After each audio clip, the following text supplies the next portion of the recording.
Welcome back, disc golf fans, to the 2025 PDGA United States Amateur Disc Golf Championship presented by Discraft. As always, another PDGA Major for the list this year, and a shout out to the Patreon supporters. As always, much love to you. I'm Derek, and this is PJ, and this commentary is brought to you and weighed by Marshall Street. So make sure to support them. And special thanks to Homewood Suites by Hilton here in Brighton. Very comfortable stay, allowing us to really navigate the event. As we take a look here at the front nine results so far.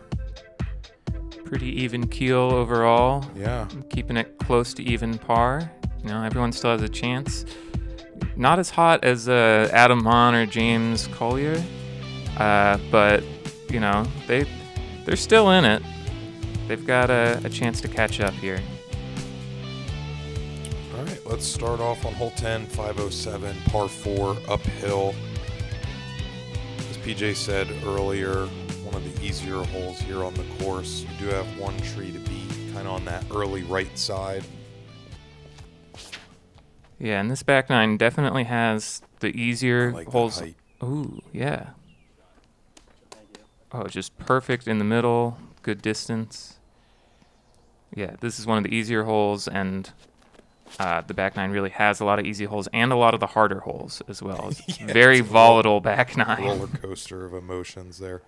Looks like he clips that a little bit, drops down, so that's good. And this was something I was not expecting. You do not see this very often, going up and over on that right side to try to basically force a eagle. Yeah. Essentially. I think that's a very risky play. I don't know if the reward really benefits the risk. It's one of those things where the hole is so easy that, you know, in practice, why not? Yeah, if you know that you can get up and down from over there, especially because he's got that righty forehand. Yeah, it's just a little pitch up. You know, if you hit that tree and fall down. If you don't get far enough left, like if you undercommit the turn, that's the real problem. Brock kind of leaving that a bit short. He really has no interest in these long runs. Matt definitely gave that a good bit, though. Oh, man. You really don't want to be missing this one.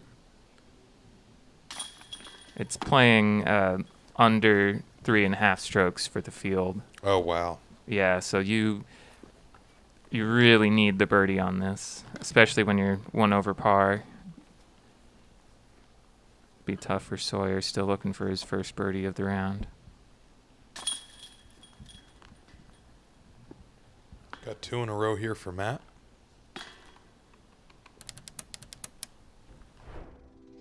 All right, as we slide into hole 11, 4-4-2, par 3, downhill. A little tight in the middle here. And then it opens up quite a bit, but there is rough on either side. Pretty middle of the pack green, I would say. It's not really dangerous. You kind of have a backstop behind it so that your approach could be a little bit more aggressive if you don't quite get there. Matt just gets through everything.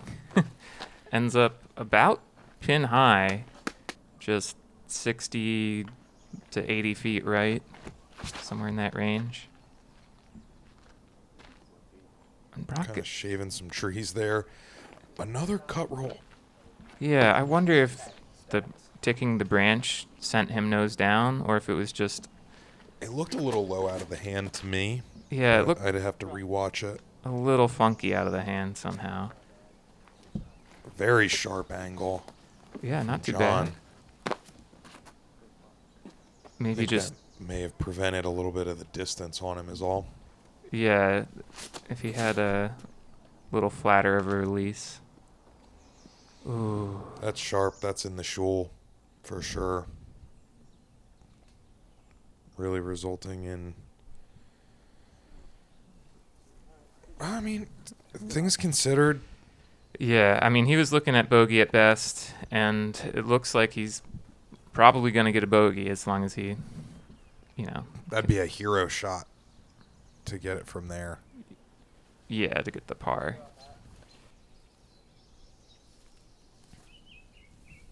Giving it a bid. Oh, man.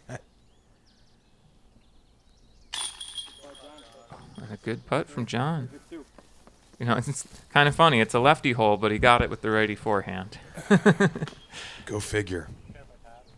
But that's 2 in a row for John now as well. Things are heating up. Slightly cooling off for Matt. Still plenty of golf left to play.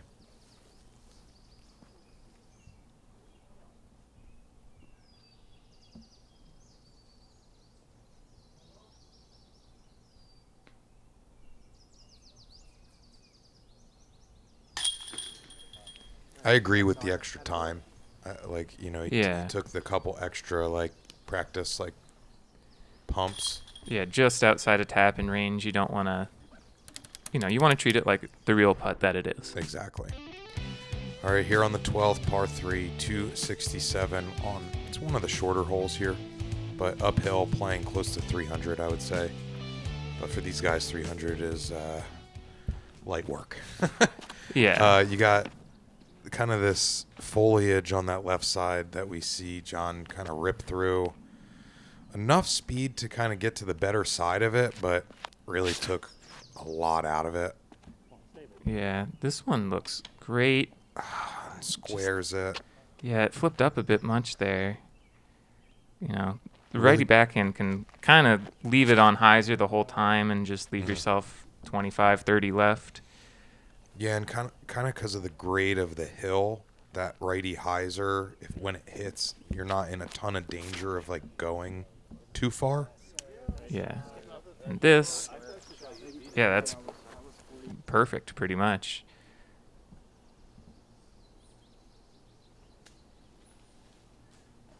Brock took this line through the woods, lands right by the basket. A great scramble. Ooh, Yeah, wow, just behind it. Yeah, gave it a half bid there. Matt with the edge of circle, uphill look. Sawyer gets his first birdie of the round. And a bounce back at that. Yeah.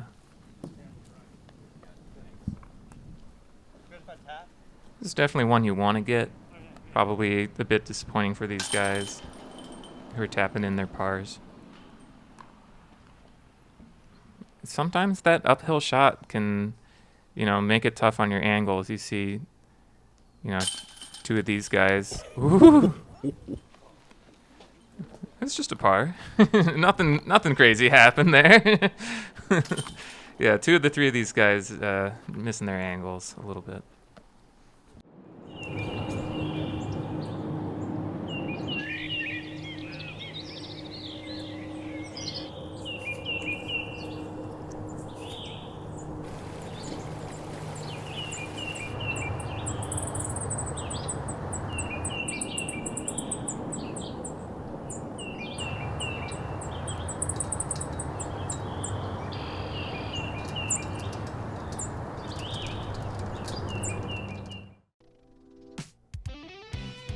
Jumping back in, hole 13, par 3, coming in at 526. Downhill, gap in the middle of the fairway, I would say, kind of in the middle of the hole. You can kind of see a variety of shots on this hole as well. This is the normal shot, just letting a forehand swing in there. Oh, whoa. It looked like disc golf gods are gracing him with that one. Yeah, it looked like a dud skip. Yeah, it totally did look kind of muted when it hit the ground, and then just kind of caught edge and said, "No, I'll keep going." Yeah, like if he had gotten a good skip, he might have been just short of the circle, but instead gets a good roll. John finds himself early right, kind of in that poison ivy, which is not great. Yeah. So this one is crazy. It gets stuck. I don't know how it got stuck. It was kind of just teetering on the branch, so it just hit it perfectly. Yeah, I think it hit the branch and like knocked back, or like it hit the tree and got knocked back onto the branch and just stuck there. And then, honestly, Brock, John, and Matt all doing the normal play on this hole, which is throw it pretty well, end up, 100 and some short. I wouldn't be surprised if this hole gets tweaked in the next year or two. I think it's a good hole for the pros. And then, if an AM gets a really good shot or maybe gets a little lucky, they can get a birdie. But it definitely feeds a lot of pars. Well, that's what I was thinking, kind of. We've seen fortunate work-throughs twice now this weekend, so I'm wondering if maybe after watching that, where it's like they might start considering taking the luck out of it and it being a little bit more skill-based. Yeah. I do like how it, this course and especially this hole like really treats the lefties well. There some serious advantages. Yeah, you're not down and out. That's for sure. Having a left-hand backhand. All right, we're getting some distance here again at 800 feet on the 14th, par 4. Kind of just like want to put it out there on the first shot because you're not really coming into play with the elevation too much out of the gate. It's really where the second shot is the important one. Yeah. And you just kind of want to be out there and in the middle. Give yourself good footing. There is OB left side. There's actually not OB right side. Speaking of which, that's very good for John. He's going to be too far for the birdie, certainly. But, no OB. He can still scramble a par from there. Matt's is just a little low. I think that had enough power to get farther. Brock does not leave this low. No, that's actually the perfect height. Getting a full flight and actually spinning you. You can hear him in the background say, "Turn him around." So I think that's always like a rite of passage for a lot of players, or if they can spin the catch cam, it means you're doing something right, or the catch cam's doing something wrong. But in this case, it was the former. Yeah, I stood in the same place as yesterday. He just had all of that. That's a great shot. I would agree. Crests over that top perfectly, lands nice and flat, scoots up a little more. Yeah, if he had gotten the height right on the first shot, he certainly had the power to birdie this hole. That was good, too. Yeah, getting to the top of the hill is no joke either. So right out of the hand, I thought that was going to be early released, and then it flipped over and just fought its way up. Now he's in the circle. I was really pleasantly surprised seeing that in person. Good up, John. John getting his par. Easy enough. Sawyer again with the long look. Yeah, maybe a half bid. Oh.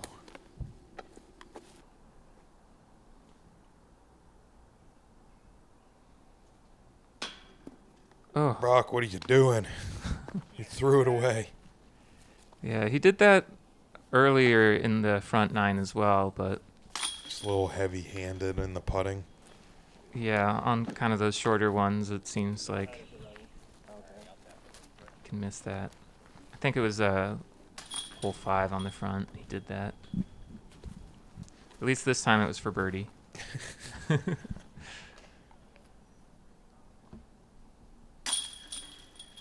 And a bunch of pars. Look at all that gray. Pretty normal for this hole. Not a lot of danger.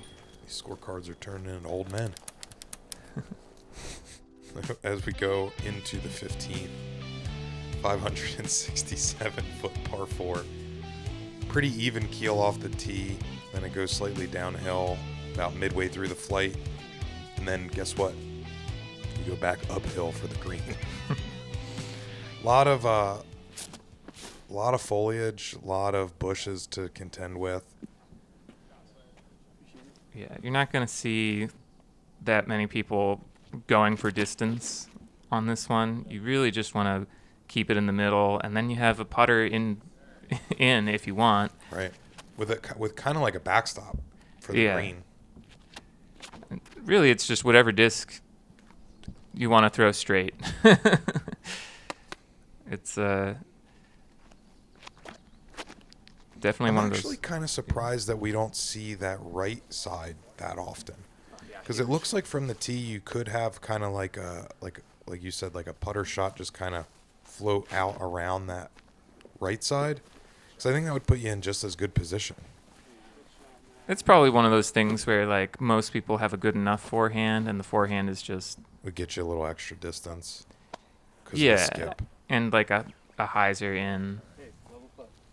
You know, it's all you want as a right-handed player. And then obviously if you're forehand or lefty dominant, then you just want to take that line anyway. Yeah, it's a great shot from Sawyer.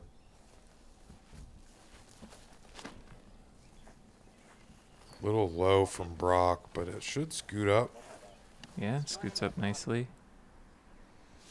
But that's kind of what I was talking about with the. Ooh, was that an air ball? Yeah, it kind of looked like it. That's been rare. He's been pretty good on the green here.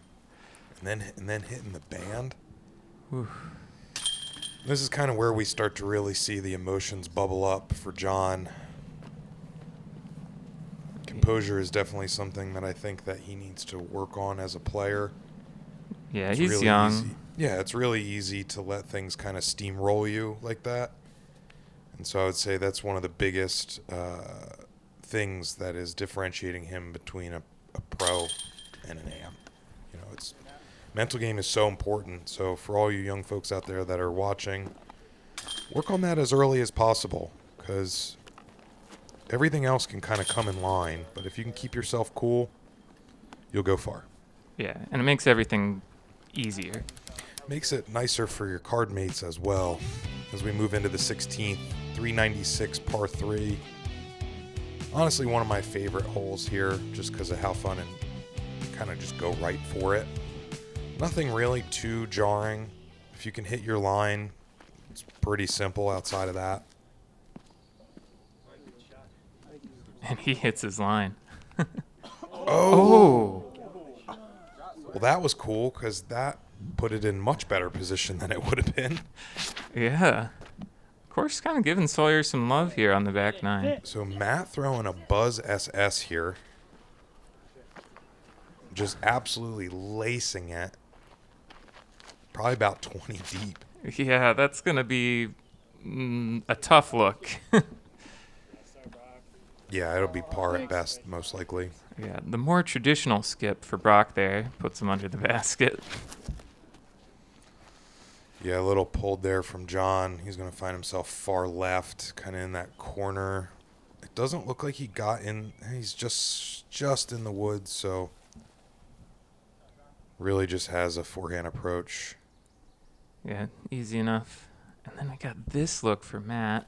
Yeah, because of the ceiling that was kind of in front of him, it was only one specific gap he could actually take.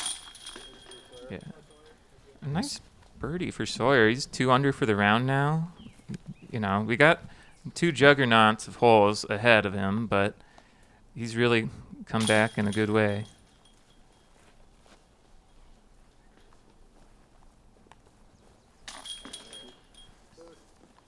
That's 2 in a row for Brock as well. All right, here on the 17th, 755-foot par 4. You got OB all along that left side. You go uphill for the green once again. It's kind of a theme here, I would say. Mm-hmm. A lot of ups and downs. Really good track for all different shot shapes. So you really just want to push this far enough to stay clean of the OB, and that just does not quite do it. Yeah, he was getting pretty aggressive on the tee there and just didn't quite get the flip on the disc.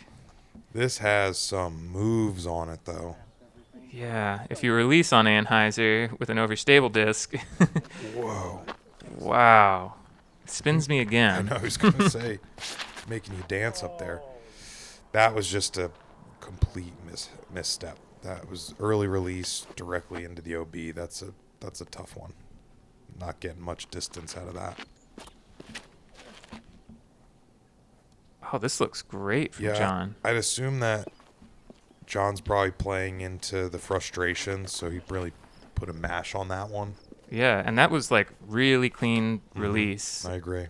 Like a lot of times he's been a little bit off on the angle, but that was just perfect. I'd say that was a smart play from Matt. Try to get cheeky again, and it could bite you.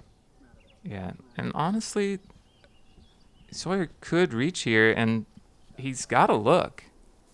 Yeah, you'd think, like, from the tee angle, that doesn't look good there, but once you get up there, it's a lot more open and forgiving than you think. Yeah, getting to that corner where the OB turns is actually pretty far up there. You'd think, an approach from that far back, that uphill, would be impossible, but Sawyer gets it up there. And then a nice approach from Brock, and a little bit short there for Matt, but he's got a putt.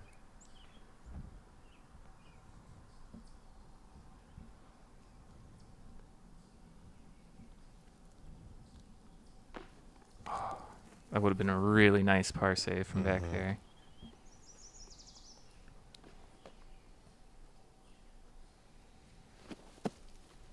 John from the slope coming in a little low.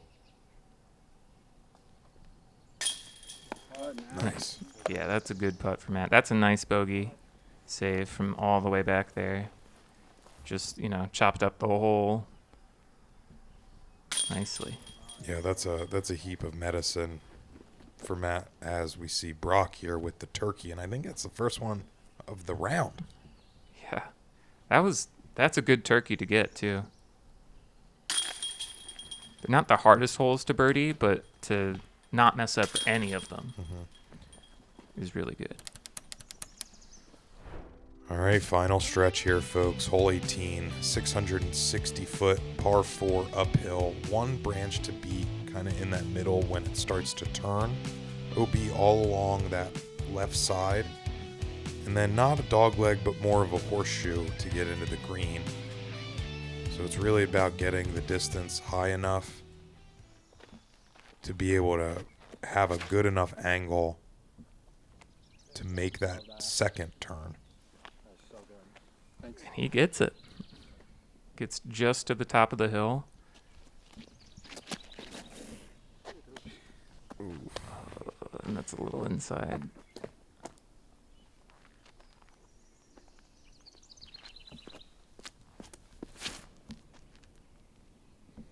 Keep turning. Oh, it is. Nice. All right. That's really not too bad. He's not going to have the look for the birdie that Brock has, but you really can't ask for much better. I liked the height on that one. Yeah, I think that was fine. If he misses that branch, he might have a look for birdie as well. And with a nice second shot there, he's not worried about getting his par, most likely.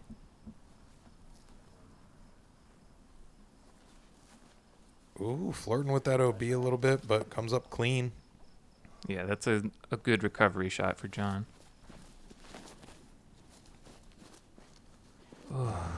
No. I think he was getting aggressive. I think maybe he was going for the birdie and just got it low. This is the most bad cut rolls I've ever seen in one round. Yeah. That's wild. This is pure. With the backhand. That's my favorite shot of the day. Hands down, bullseye hit on the approach here. That was awesome. So committed. Oh, get through. Yes. That's one of the more risky plays of the day. I wonder if he was going for that on purpose or... It looked like, based off of the way his angle was on his body, I think he was. Yeah. That's unfortunate for Sawyer coming up and finding the OB so close to the green. Yeah, he hasn't really messed up like that on his short game so far, so it kind of stings to do it on the last hole here. Yeah. Oof. What a swing. Yeah, it goes from a Bogey, double bogey to close out. a decent drive to OB. John has himself some bogey bread. Ends up even for the round. Not what he was looking for, but you can see he's still tied for 10th place there.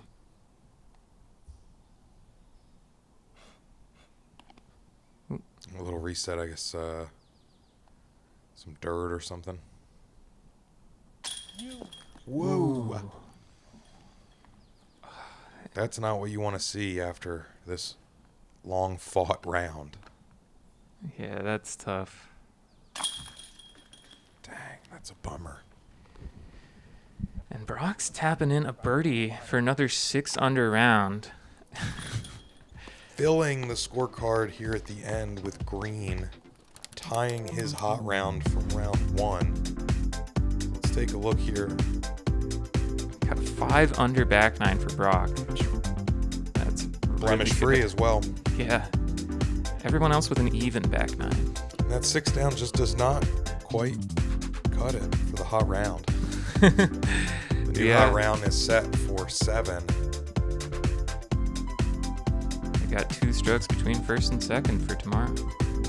Yeah, looking forward to hanging out with all of you as we close out the U.S. AMs here in 2025. We appreciate each and every one of you, and we'll catch you on the next one. See you there.